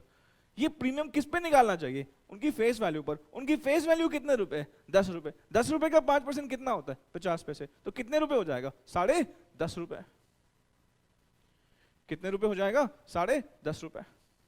अगर ये 10.5 रुपए हो जाएगा, इसका क्या मतलब है कि मार्केट प्राइस पता है भाई। फेस वैल्यू तो नहीं है ये 10.5 रुपए, तो क्या है? ये तो मार्केट वैल्यू है। अगर आपको मार्केट वैल्यू पता है तो हमें यहां पर डीम्ड स्वैप रेशियो निकालने का एक जरिया दिया होता है। लेकिन डीम्ड स्वैप रेशियो निकालने के लिए आपको दोनों का मार्केट वैल्यू चाहिए। याद करो, दोनों का मार्केट वैल्यू चाहिए। एक का गिवन है ना, दोनों का नहीं गिवन। अब याद कराता हूं, मैं थोड़ा रिवाइज करवाता हूं। मैंने जब आपको पेमेंट मेथड की प्रैक्टिस करवाई थी तो मैंने पहली बात कही थी, हमें कई बार सारी पेमेंट्स गिवन होती हैं, शेयर्स तक बता देता कि इतने देने हैं, वो तो बहुत आसान हो गया। दूसरा, जब वो शेयर नहीं बताता था, स्वैप रेशियो बताता था और बाकी भी पेमेंट्स देता था। अब याद करो, अभी आनंद भानु वाला क्वेश्चन था ना, कैश दिया बताया, उसने सीधे शेयर नहीं बताया पर एक्सचेंज रेशियो तो बताया था कि 6 शेयर देने हैं 5 के बदले, 1 शेयर देना है 3 के बदले, बताया था। तीसरा तरीका क्या था? जब वो आपको शेयर भी ना बताए, वो आपको एक्सचेंज रेशियो भी ना बताए, लेकिन वो आपको दोनों का मार्केट वैल्यू बताए। दोनों का मार्केट वैल्यू बता देगा तो मैं क्या निकाल दूंगा? Deemed swap ratio. इसने मार्केट वैल्यू बताया तो सही, लेकिन सिर्फ किसका? एक का। किसका सिर्फ बताया मार्केट वैल्यू? इसने मार्केट वैल्यू जरूर बताया, लेकिन सिर्फ किसका बताया? परचेजर का बताया, वेंडर का नहीं बताया, परचेजर का मार्केट वैल्यू बताया। मैं क्या करूंगा परचेजर के मार्केट वैल्यू का? एक का क्या करूंगा? देना दोनों का दे। मतलब डीम्ड स्वैप रेशियो के लिए सर देखो ना, क्यों फिर इतना जिद पे क्यों अड़े हो आप? एक का मार्केट वैल्यू मिल गया ना, दूसरे का फेस वैल्यू, अरे कैसे एज्यूम कर लूं दूसरे का मार्केट वैल्यू फेस वैल्यू है? अब मैं कह रहा हूं स्टॉक मार्केट में जितनी भी कंपनीज लिस्टेड है सबका कुछ ना कुछ फेस वैल्यू होगा ना। आप चेक करो, किसी भी कंपनी का फेस वैल्यू मार्केट वैल्यू बराबर है क्या? नहीं होता जी, बिल्कुल भी नहीं होता। उनके फेस वैल्यू को मैं मार्केट वैल्यू क्यों एज्यूम कर ही नहीं सकता, बिल्कुल नहीं कर सकता। सर इस क्वेश्चन में तो मानो ना आप, बिल्कुल मानो ना। देखो एक का तो मार्केट वैल्यू है ना, मानो दूसरे का निकल जाएगा ना डीम्ड स्वैप, आसान हो जाएगा। अरे आसान करने के लिए थोड़ी बैठे हैं यहाँ पर, सही करने के लिए बैठे हैं। नहीं, आसान करने के लिए थोड़ी बैठे हैं, सही करने के लिए बैठे हैं। इसका मतलब क्या कि एक का मार्केट प्राइस पता लग गया, इसने बताया है इनडायरेक्टली, लेकिन मुझे दूसरे का मार्केट प्राइस नहीं पता। दूसरे का फेस वैल्यू पता है, लेकिन फेस वैल्यू से बात नहीं बनती है। अगर मैं ऐसे ही एज्यूम करने लग जाऊं ना, तो हर क्वेश्चन में फेस वैल्यू तो पता ही होता है, और जनरली 10-10 रुपए ही होता है। तो ऐसे तो हर क्वेश्चन में ही स्वैप रेशियो डीम निकल जाएगा, 1:1, 1:1, 1:1। अरे भाई, लेकिन वो करना नहीं ना। डीम स्वैप रेशियो हमेशा इंट्रिंसिक वैल्यूज, याद करो, intrinsic values, fair values, market values, इनके बेसिस पे निकलता है। Just because of this one lack of information हम यहां पर पेमेंट मेथड नहीं लगा पाएंगे। अगर इसने इस क्वेश्चन में कहीं पर वायु का भी मार्केट प्राइस दे दिया होता, से 11 या 11.5 या 12 रुपए, तो उस केस में हम फिर वो value of vendor divided by value of purchaser वाला फॉर्मूला लगाकर डीम स्वैप रेशियो कंप्यूट कर सकते थे, पर यहां नहीं कर पाएंगे। और अगर पेमेंट मेथड ना लग पाए तो फिर सेकंड प्रेफरेंस कौन से मेथड की रहती है? एसेट मेथड की। तो इसलिए हम यहां पर क्या लगाएंगे? Asset method. आप ऐसा करो, ऐसा करना, मैं क्वेश्चन करवाऊं उससे पहले देखो क्या करना। देखो सामने देखना, यहां पर दो कंपनीज, हरी, वायु। हरी का शेयर प्राइस 10.5 पता है, वायु का शेयर प्राइस नहीं पता है। ठीक है, ऐसे करना, एक का पता है दूसरे का नहीं पता है। इसका क्या मतलब हुआ? Deemed swap ratio, deemed swap ratio can not be calculated, deemed swap ratio can not be calculated. और क्योंकि डीम्ड स्वैप रेशियो हम कैलकुलेट नहीं कर सकते, हम फिर क्या बोले? 10 net payment method can not be applied. 10 net payment method, ये कहीं लिख लेना, रिवीजन के टाइम पता है यही सब बातें तो याद आती हैं, यही सब बातें हमें नोट्स जितने हो सके बेहतर बनाओ। आप में से कई बच्चे घर पर बैठ के पढ़ रहे हैं, अगर आप घर पर बैठ के पढ़ रहे हैं भैया, आपको तो ज्यादा डिसिप्लिन की जरूरत है। घर पर और क्लास में दोनों में अगर एक बड़ा डिफरेंस है ना, तो वो डिसिप्लिन का है। यहाँ पे अगर 1 बजे क्लास है तो बच्चे को आना ही पड़ेगा। घर पर अपने हिसाब से कभी भी कर रहे हो। और सबसे बड़ा ड्रॉबैक है, इंडियन मेंटालिटी है, जब तक सर पे डंडा नहीं होता ना काम नहीं करता। सबसे बड़ा ड्रॉबैक है। घर पे बैठने वालों को अपना डिसिप्लिन मेंटेन रखना पड़ेगा। आपके पास पता है सबसे बड़ा एडवांटेज है जो फेस टू फेस वालों के पास नहीं है, वो क्या? कि वो दिन रात बेचारे घूमते रहते हैं इधर से उधर, सुबह जाते हैं, सुबह निकलते हैं मजदूरी से, और घर पे शाम को पहुंचते, सारा दिन क्लासेस लेते रहते हैं। कितना टाइम इनका इधर उधर, बीच में ब्रेक में, कम्यूटिंग में कितना टाइम खर्च होता है। लेकिन एक सबसे बड़ा एडवांटेज उनके पास है, डिसिप्लिन, और वही एक चीज है जो बच्चे को पास या फेल कराती है। समझ रहे हो मेरी बात? इसलिए घर पे बैठने का मतलब ये है कि जो आपको एक एडवांटेज मिला है ना अपने टाइम को सेव करने का, instead of wasting that time, आपके पास एक बहुत बड़ा एडवांटेज है कि उस टाइम को आप अपने अपने अपने अपने जो प्रिपरेशन है उसको और स्ट्रॉन्ग करने में लगाएं, बजाय कि इधर उधर टाइम खर्च करने में। ठीक है, तो एक जो सेल्फ सेटिस्फैक्शन, जो एक कॉम्प्लेसेंसी जो होती है ना, उसको प्लीज अपने अंदर मत आने दीजिएगा। आपको टाइम मिल रहा है तो बेटर है कि आप उस टाइम को और कॉन्शियसली और इफेक्टिवली यूटिलाइज करें, बजाय कि उधर उधर खराब करने के। चलिए हम स्टार्ट कर रहे हैं। कौन सा क्वेश्चन कर रहे हैं हम? Question number 29, page number 170, working note number 1, calculation of purchase consideration. ठीक है, कौन सा मेथड लगाएंगे? Net asset method. We will use which method? Net asset method. आइए अभी एक करके बात करते हैं। क्या करते हैं नेट एसेट मेथड में? सारे एसेट्स लेते हैं पहले, कौन सी वैल्यूज पर? मार्केट वैल्यूज पर। गुडविल लेते हैं क्या? याद करो पीसी वाली क्लास, मैंने चीख चीख के कहा था आपको, वहां पर क्या बोला था बार बार मैंने आपको, कि गुडविल फिक्टिशियस नहीं है, वो क्या है? वो इनटैंजिबल जरूर है, लेकिन है बड़ा मजबूत फिक्स एसेट। इतना मजबूत है कि हमारे सिलेबस में उसकी वैल्यूएशन है। चलिए इसके बाद क्या है? बिल्डिंग। कितने की बिल्डिंग है? 1.5 लाख रुपए की। मार्केट वैल्यू लेनी है, नहीं हो तो फिर बुक वैल्यूज लेते हैं। बिल्डिंग के बाद किसकी? मशीनरी। किसके एसेट ले रहा हूं मैं? ये पुरानी कंपनी, नई कंपनी? ऑफ कोर्स सर पुरानी कंपनी। पुरानी हरी है कि वायु है? सर वायु है, बिल्कुल सही। मशीनरी के बाद क्या है? स्टॉक।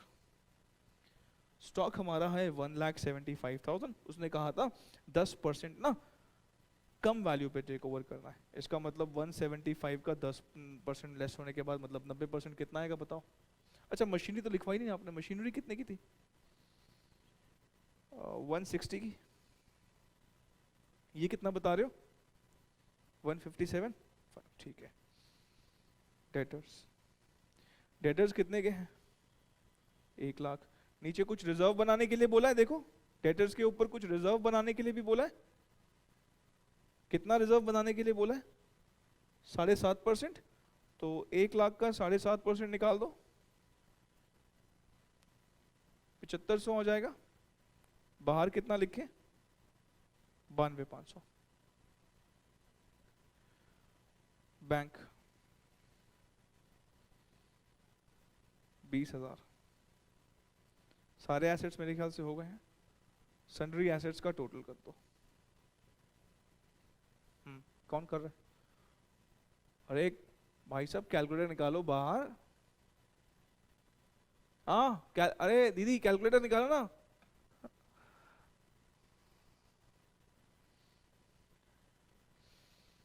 हाँ बताओ, अमाउंट बताओ कितना? 630। ठीक है। माइनस एक्सटर्नल लाइबिलिटीज,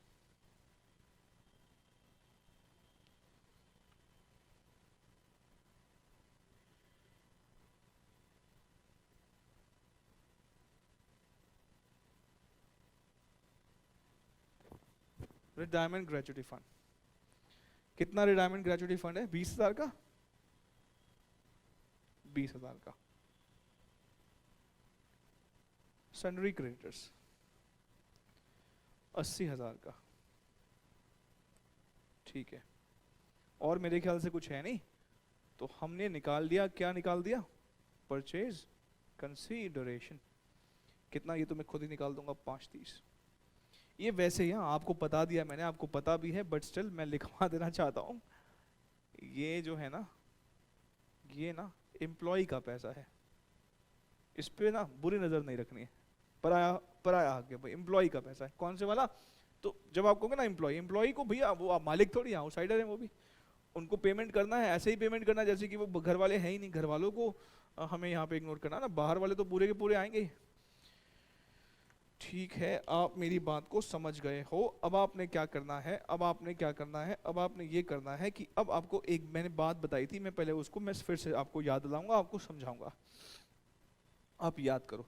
मैंने आपको बताया था कि हमें परचेज कंसीडरेशन अगर नेट एसेट मेथड से निकाली है तो उसके बाद ना एक और बात का जवाब देना पड़ता है। अगर purchase consideration net asset method से निकालो तो उसके बाद एक और बात का जवाब देना पड़ता है। सर कौन सी है वो बात? उसके बाद जो एक और बात का जवाब देना पड़ता है कि ये पीसी डिस्चार्ज कैसे करी है। अब तो आप थोड़े से मेच्योर हो गए, अब आपको पता है कि क्यों चाहिए ये पीसी डिस्चार्ज कैसे करिए। सर ताकि थर्ड एंट्री पास कर पाए। समझ रहे ना मेरी बात? तो पीसी निकालना ही इनफ नहीं होता है। पेमेंट मेथड में तो वो बात ऑलरेडी इनबिल्ट पता लग जाती है, जैसे भी आनंद वाला क्वेश्चन किया, पेमेंट मेथड लगाते लगाते ये भी पता है कि इतने इक्विटी शेयर इतना कैश। लेकिन एसेट मेथड से ये तो निकल आता कि देने कितने हैं, लेकिन ये नहीं निकलता इसमें कि देने कैसे हैं। तो वो देने कैसे हैं वो हमें अब एक और वर्किंग नोट यहाँ पे, क्योंकि उसने पेमेंट हमें बताई है, तो कैसे निकलेगा देखिए सामने लिखेगा। वर्किंग नोट नंबर 2 भी लिखिएगा साथ साथ, देखना। परचेज कंसीडरेशन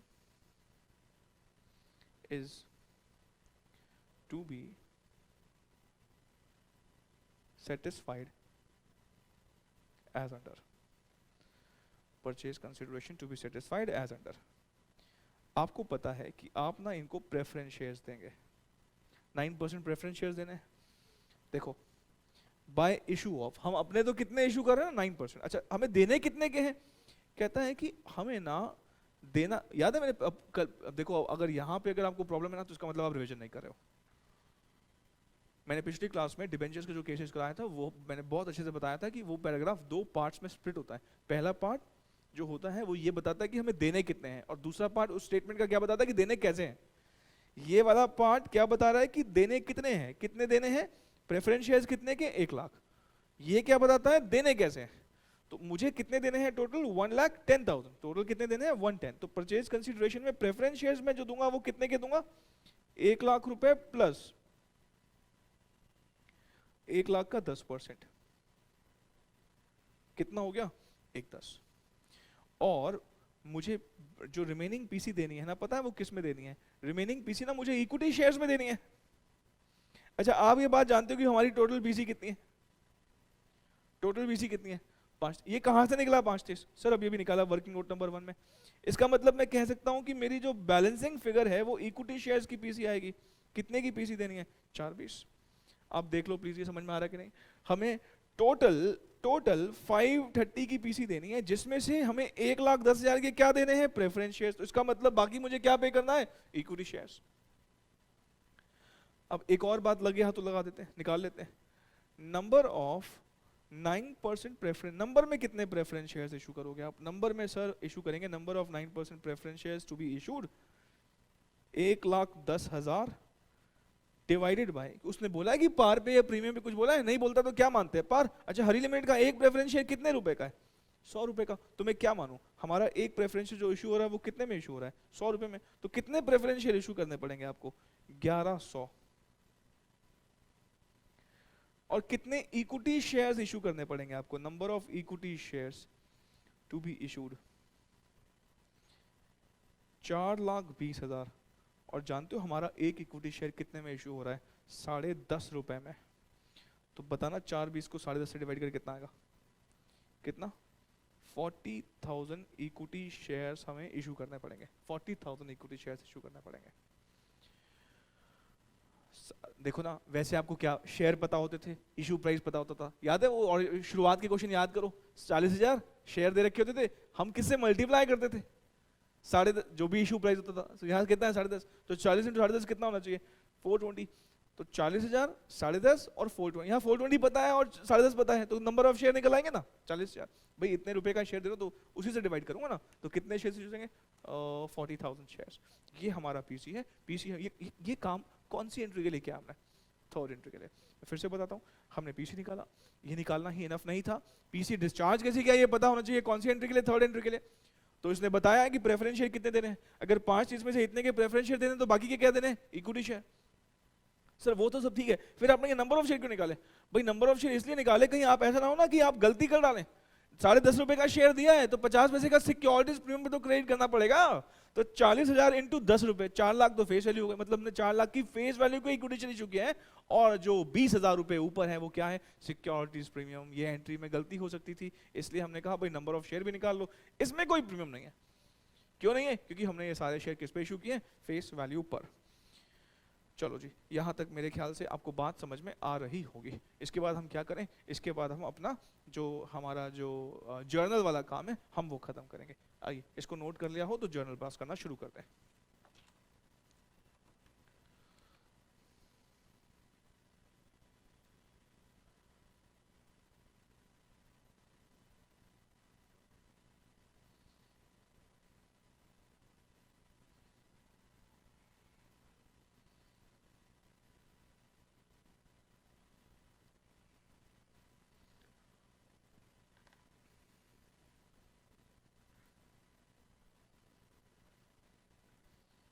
ठीक है, पास करें जर्नल? हटा दूं से? कोई कर रहा है नोट? कर रहे हो आप? कर।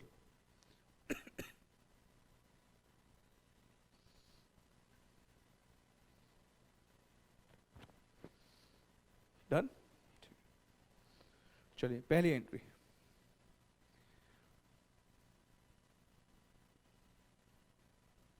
Business purchase debit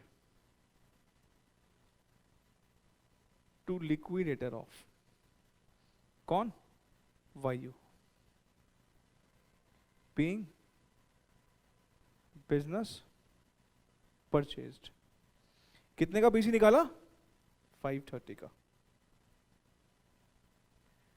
second entry, अब सारे एसेट लेके है ना। सर हम इस बार गुडविल लिखते हैं? बिल्कुल लिखो गुडविल। क्यों लिखोगे? क्योंकि बाहर है ना बैलेंस शीट के, बैलेंसिंग फिगर आ ही नहीं सकती। चलो गुडविल डेबिट, कितने की गुडविल दे रखी थी अपने को? 50,000। लिखो सारे एसेट लिखो जो लेके आए हो। बिल्डिंग लेके आए हो उनकी, बिल्डिंग कितने में लेके आए हो? 1.5 लाख में। मशीनरी लेके आओगे उनकी, मशीनरी कितने की लेके आओगे? 160 की। स्टॉक लेके आओगे उनका, स्टॉक कितने का लेके आओगे? 157,500 का। डेटर्स लेके आओगे उनके, डेटर्स कितने के लेके आओगे उनके? डेटर्स लेके आएंगे हम सर, डेटर्स लेके आएंगे हम 92,500। मैं जानबूझ के यहाँ लिख रहा हूँ, अब याद करो पुरानी बातें, हम नेट नहीं लिखते हैं यहाँ पर। अगर हमें provision for doubtful debt, reserve for doubtful debt अगर दिया हुआ होता है, वो ध्यान रखना वो अलग अकाउंट होता है। प्रोविजन रिजर्व का मतलब बैड डेट भी हुए नहीं है। अगर आप यहाँ पे सीधा 92 लिखोगे, इसका मतलब आप बैड डेट मान लिया। आप अपनी किताबों में डेटर ही कितने के लेके आए, वो गलत हो जाएगा ना। हम डेटर्स ग्रॉस अमाउंट से ही लिखते हैं, इसका मतलब यहाँ डेटर कितने से लिखोगे आप? 1 लाख से ही लिखोगे। इसको हाईलाइट कर लो प्लीज, ये तो हम पहले भी 2-3 क्वेश्चंस में कर चुके हैं ऐसा। हाईलाइट कर लो इसको, 1 लाख। और क्या आएगा? Bank balance. बैंक बैलेंस कितने का आएगा? 20,000 का। बैलेंसिंग फिगर कोई आएगी नहीं, मैं लाइन में नहीं जोड़ रहा हूँ, ठीक है। अच्छा, ये पहले ही लिख डालो, कहीं भूल ना जाओ ना आप। रिजर्व फॉर डाउटफुल डेट 7,500 का बनाया सर, 7,500 का बनाया रिजर्व फॉर डाउटफुल डेट। इसके बाद क्या लिखो आप?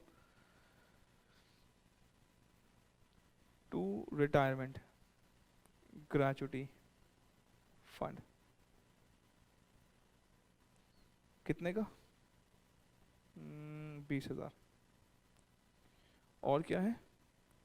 टू सन्ड्री क्रेडिटर्स कितने के? 80,000। To business purchase 530। मैं बिल्कुल एश्योर्ड हूं बैलेंस शीट ये वाली जर्नल तो टैली करेगी, बिल्कुल एश्योर्ड हूं। मुझे नहीं जरूरत आपके शब्दों की, आप मुझे बताओगे टैली करेगी कि नहीं करेगी। मुझे विश्वास है टैली करेगी। चलो बिल बता दो, कर रही है ना टैली? हाँ, करनी ही थी। अब ध्यान से, हमारे इस क्वेश्चन में डिवेंचर नहीं थे। डिवेंचर होते तो क्या लिखते? Liability for debenture. Very good. इसका मतलब वो चौथी एंट्री भी नहीं होगी इस बार, ठीक है। थर्ड एंट्री बताओ, पीसी डिस्चार्ज करते हैं। Liquidator of Vayu Limited debit to 9% preference share capital 1100 into 100। ये तो पहले निकला ही हुआ हमारा 1,10। अच्छा, कितना पीसी कितना था हमारा? 530 ना, 530। और हमें क्या लिखना पड़ेगा? To equity share capital. कितने की शेयर कैपिटल है हमारी? 40,000 into 10 4 lakh. To securities premium 40,000 into 0.5, बहुत बढ़िया, 20,000। मेरे ख्याल से तो बात समझ में आ गई होगी। बीइंग पीसी डिस्चार्ज, ये बात मैं बार बार बोलता आया हूँ, ये सिक्योरिटीज प्रीमियम ना दिखाने की गलती बहुत बच्चे कर देते हैं। मैं भी जैसे कई पहले बताया आपको, मैं भी एज अ स्टूडेंट ये गलती कर देता था, बट प्रैक्टिस से मेरी वो गलती खत्म हो गई और वो गलती मुझे आज तक याद है। सारा कमाल किस चीज का है? प्रैक्टिस का। सारा कमाल ही प्रैक्टिस का है सर, ठीक है। चौथी एंट्री डिवेंचर वाली हो सकती थी अगर डिवेंचर की लायबिलिटी हमारी सेकंड एंट्री में होती। क्या इस क्वेश्चन में कोई गुडविल का अमाउंट डेबिट होगा? नहीं होगा। क्यों नहीं होगा? सर यहाँ पे कोई लिक्विडेशन एक्सपेंस नहीं है, यहाँ पे कोई एक्विजिशन के खर्चे है ही नहीं, तो कहाँ से होगा वो डेबिट? चलो अब सामने देखो प्लीज, सारे ध्यान से देखना।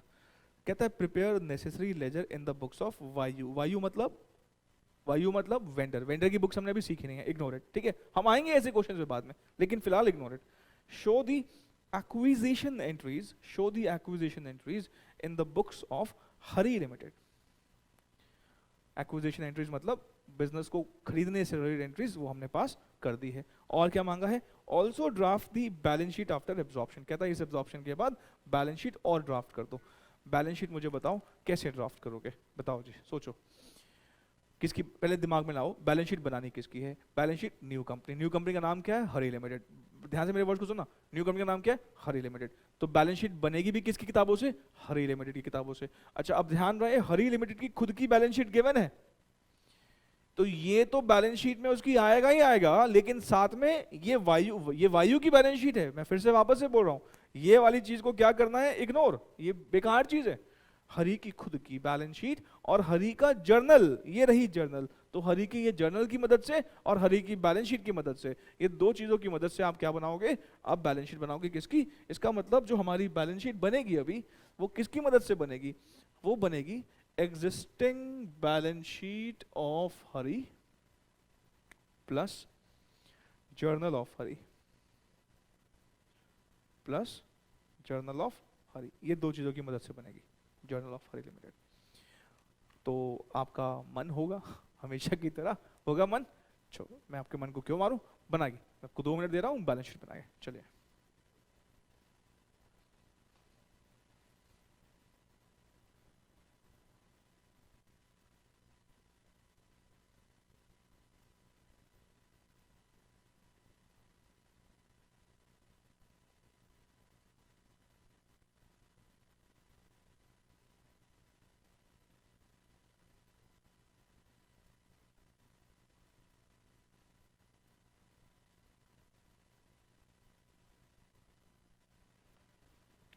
हाँ जी, बना रहे हो भाई बैलेंस शीट? बैलेंस शीट बना रहे हो, पागल बना रहे हो? हाँ,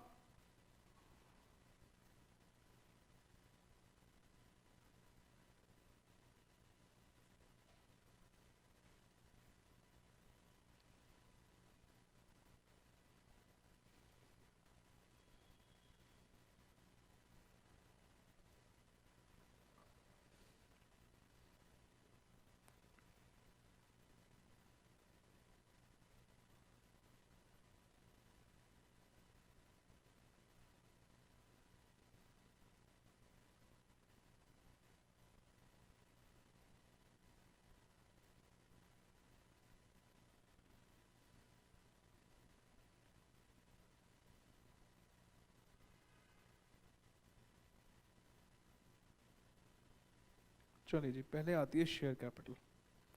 शेयर कैपिटल में हमारी कौन सी कैपिटल आएगी? Equity share capital. हमारी खुद की कैपिटल पहले कितने की है? 10 लाख रुपए की। और हमने कितने की कैपिटल और इशू करी है? 4 लाख रुपए की। तो टोटल कितनी कैपिटल हो जाएगी? 14 लाख। चलिए, फिर हमारे पास ध्यान रखना हम हरी लिमिटेड है, हाँ, 9% प्रेफरेंस शेयर कैपिटल। हमारी खुद की प्रेफरेंस शेयर कैपिटल कितने की है? हमारी खुद की प्रेफरेंस शेयर कैपिटल 1 लाख रुपए की है। और 1 10 कितना आ जाएगा ये? 2 10। B, reserves in surplus. Reserves in surplus में हमारे पास जनरल रिजर्व है। चलिए, हमारा खुद का जनरल रिजर्व कितने रुपए का है? हमारा खुद का जनरल रिजर्व है 70,000 रुपए का। ठीक है, उसका तो हम टेक ओवर करते नहीं ना, लेकिन हमारा क्या आएगा? Securities premium. कितने रुपए का सिक्योरिटीज प्रीमियम आएगा हमारे पास? 20,000 रुपए का। उसके बाद हमारा दूसरा हेड, दूसरे हेड में क्या आएगा? Non current liabilities. Non current liabilities. अच्छा, मैं ना आपको एक बात बता देता हूँ। वैसे एग्जाम में ना अब अगर क्वेश्चन आएंगे ना, तो बैलेंस शीट ना इस वाले फॉर्मेट पर नहीं आएगी, बैलेंस शीट बिल्कुल रिवाइज फॉर्मेट पर आएगी, जैसे कि शेड्यूल 3 में होती है। जैसे आप बना रहे हैं ना, क्वेश्चन भी वैसे ही बन के आएंगे, बिकॉज ये क्वेश्चन पुराना है तो इसलिए पुराने फॉर्मेट पर है। तो रिटायरमेंट ग्रेचुटी फंड वो आपको बता देगा कहाँ पे लिखना है, नॉन करंट में कि करंट में। उसने नॉन करंट में लिखा हो तो आप भी कहाँ लिखना? नॉन करंट में। और वैसे उसने करंट में लिखा हो तो आप भी कहाँ लिखना? करंट में। लेकिन वैसे एक बात सोचना, रिटायरमेंट ग्रेचुटी फंड ना, पता है 2 तरह के प्रोविजन होते हैं, short term provision, long term provision. ऐसे प्रोविजन जो कि जल्दी ही उनकी उनकी एक्चुअल लायबिलिटी के बारे में मुझे पता लग जाएगा, और ऐसे प्रोविजन जिनकी एक्चुअल लायबिलिटी के बारे में मुझे जल्दी ही नहीं पता लगेगा। प्रोविजन क्या होते हैं? प्रोविजन बेसिकली एस्टिमेटेड लायबिलिटीज होती हैं। लॉन्ग टर्म प्रोविजन भी होते हैं, शॉर्ट टर्म प्रोविजन भी होते हैं।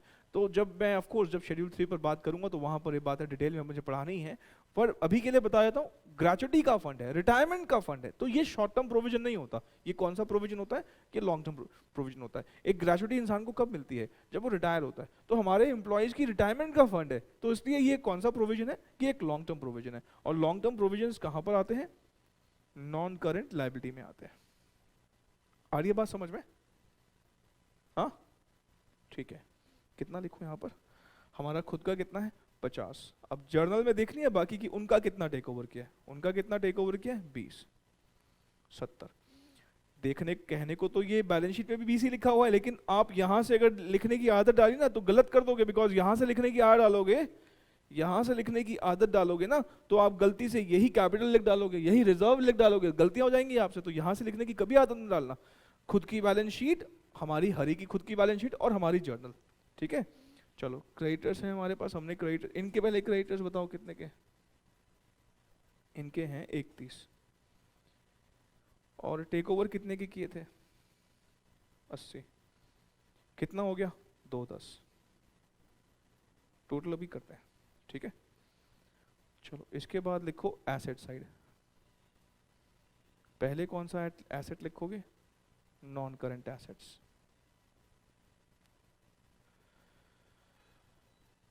गुडविल, गुडविल कितना, हमारा कितना गुडविल है, हमारी भी है ना 50, हमारी खुद की बैलेंस शीट में। अच्छा इनकी गुडविल कितनी थी, यहां से नहीं लिखनी है, कहां से लिखनी है, हाँ कितनी गुडविल दिखी, देखो जर्नल में देखो कितनी, 50,000, 50 + 50 कितना हो जाएगा, 1 लाख। और है building 3 lakh plus 1.5 lakh, 4.5 lakh. Machinery, कितने की मशीनरी है हमारी, 5 lakh plus 160, 660। Current assets, stock हमारा कितने का है, हमारा है 2.5 लाख का, और इनका कितना टेक ओवर किया था, 157.5, कितना हो जाएगा टोटल, 4,07,500। डेटर्स 2 लाख हमारे थे, और 2 लाख थे ना हमारे, इनका कितना लिया था हमने, 1 लाख, तो टोटल डेटर कितने हो गए हमारे, 3 लाख, ठीक है। और याद है ना आपको, इसी से हम माइनस करके दिखाते हैं प्रोविजन या रिजर्व फॉर डाउटफुल डेट। बताना कितना आएगा ये, बनाया था ना हमने भी, 7,500 का बनाया था, ठीक है। कितना हो गया, 2,92,500, ठीक। इसके बाद क्या लिखेंगे हम, cash at bank. Cash at bank हमारा कितने का है, हमारा खुद का कैश एट बैंक 50 है, हमारा खुद का कैश एट बैंक 50 है प्लस 20,000, कितना हो जाएगा टोटल, 70। टोटल बता दो, हाँ टोटल बता दो, लेता हूँ राजेश एक मिनट ना, टोटल बताओ कितना हो गया टोटल, क्या कह रहे हो, हाँ 1980, ठीक है, 19,80,000। कितने स्टूडेंट्स का ये खुद से ही ठीक हो गया था, 1980 एक बार चेक कर लो प्लीज सारे, हाँ मुझे नहीं पता, कुछ बच्चे ने बोला तो मैंने लिख दिया 1980, 19,80,000 है भी कि नहीं, एक बार प्लीज टोटल कर लो 1980 है भी कि नहीं। मेरे ख्याल से आना चाहिए, शायद यही आना चाहिए फिगर, तो मुझे यही लग रही है, ठीक। चलो नोट कर लो, फिर हम आगे बढ़े।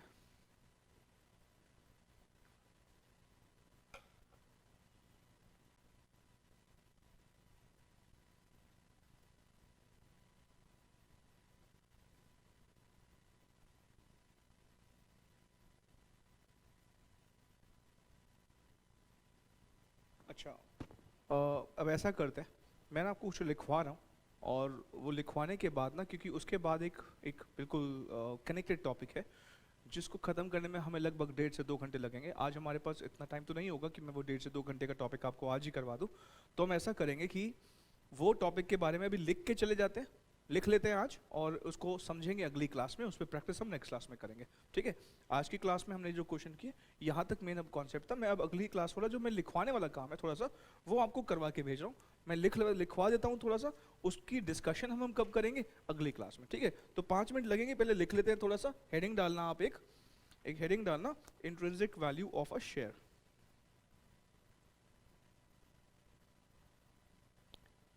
Intrinsic value of a share, इसको हेडिंग डालना, इसको मैं समझाऊंगा अगली क्लास में, मतलब जो हमारी अब कल जो भी क्लास होगी नेक्स्ट उसमें समझेंगे, लिखना इसके बारे में। Intrinsic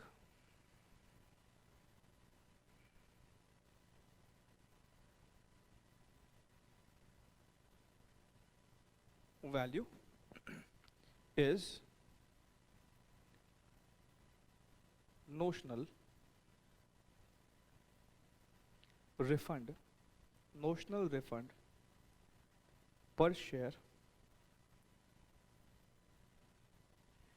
if company is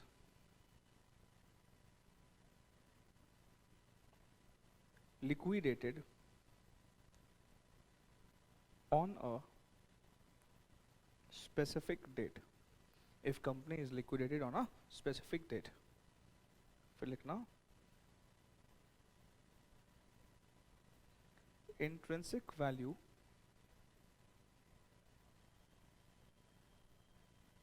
can be calculated as under. Intrinsic value can be calculated as under sundry assets, bracket में लिखना realizable values, sundry assets के ब्रैकेट में लिखना realizable value minus external liabilities, minus external liabilities, उसके बाद लिखना ये minus करने के बाद जो आएगा उसको हम बोलेंगे net assets for shareholders, net assets for shareholders, और इसके ब्रैकेट में लिखना इक्विटी एंड प्रेफरेंस। क्या लिखोगे? इक्विटी एंड प्रेफरेंस, इसके बाद माइनस करना प्रेफरेंस शेयर कैपिटल। क्या माइनस करोगे? प्रेफरेंस शेयर कैपिटल, और फिर लिखना आप net assets for equity share holders. क्या लिखोगे? Net assets for equity share holders. उसके बाद लिखना number of equity shares, number of equity shares, और फिर लिखना इंट्रिंसिक वैल्यू पर शेयर। इंट्रिंसिक वैल्यू पर शेयर कैसे आएगा? ये लिखना net assets for equity share holders divided by number of equity shares. ठीक है ना? कोई वर्ड ना समझ में आए तो पूछ लेना मुझसे, ठीक है? सन्ड्री एसेट लिखा है, सन्ड्री का मतलब होता है बहुत सारे एसेट है, तो हमने टोटल करके लिख दिया। ऑल एंड सन्ड्री बोलते हैं ना, सारे मिले हुए हैं इसके अंदर। सन्ड्री एसेट रिलाइजेबल वैल्यू लिखा है, एक्सटर्नल लायबिलिटीज माइनस किया हुआ, net asset for share holder, equity and preference दोनों के लिए है, माइनस प्रेफरेंस तो इक्विटी वालों के लिए बचा, net asset for equity share holder, number of equity shares, intrinsic value पर शेयर कैसे निकलेगा? इसको इससे डिवाइड कर देंगे, net asset for equity share holder divided by number of equity shares. ठीक है? अच्छा, एक काम और कर लो, इस इक्विटी लायबिलिटीज के ब्रैकेट, एक्सटर्नल लायबिलिटीज के ब्रैकेट में लिख लो सेटलमेंट वैल्यूज। क्या लिखोगे आप? सेटलमेंट वैल्यूज, बस एक ये वर्ड लिखना सेटलमेंट वैल्यूज। ये करने के बाद नीचे एक नोट लिखना,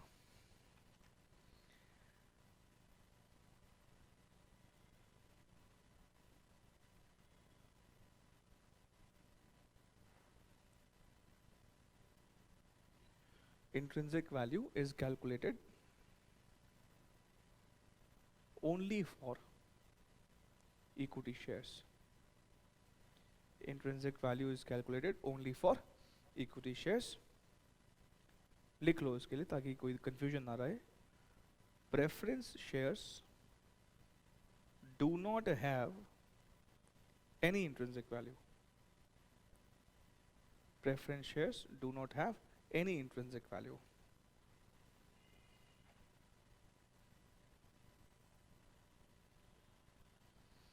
Preference shares do not have any intrinsic value.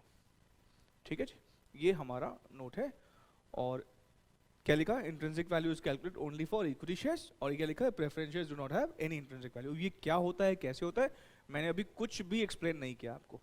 ठीक है, आप इसको नोट करो, मैं 2 मिनट दे रहा हूँ और मैं आपको अब मिलूंगा कब, अगली क्लास में। अगली क्लास में अच्छे से पूरा रिवाइज करके आना। मैं फिर से कह रहा हूँ ये टॉपिक इंपॉर्टेंट है, इंपॉर्टेंट है, इंपॉर्टेंट है। मेरा काम है बार बार बोलना, ताकि आपको ये बात हमेशा याद रहे कि ये टॉपिक सही में बहुत इंपॉर्टेंट है और इसको आप प्लीज़, मैं फिर से बोल रहा हूँ, ब्रेक दे के नहीं पढ़ेंगे।